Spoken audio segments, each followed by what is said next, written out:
एक लो angle shot वो shot होता है जिसमें आपका कैमरा जो है वो अपवर्ड टिल्ट होता है।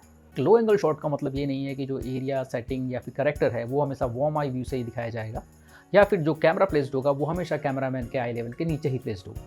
वो कैमरामैन के आई लेवल के ऊपर भी प्लेस्ड हो सकता है, या फिर वो किसी गड्ढे में भी प्लेस हो सकता है, पर जो एंगल रहेगा उसका वो अपवर्ड टिल्ट रहेगा।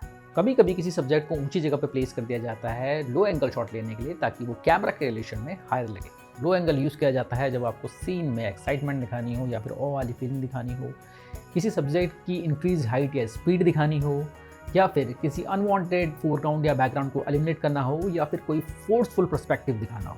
अब आप एस्थेटिक और टेक्निकल रीजन तो पिछले रील से थोड़ा थोड़ा समझ ही जाएंगे। मैं आपको साइकोलॉजिकल रीजन बताता हूँ लो एंगल शॉट यूज़ करने का। जब भी किसी सीन में आपको किसी कैरेक्टर को स्ट्रॉन्ग या डोमिनेंट दिखाना होता है, वहाँ पर आप लो एंगल शॉट यूज़ करते हैं।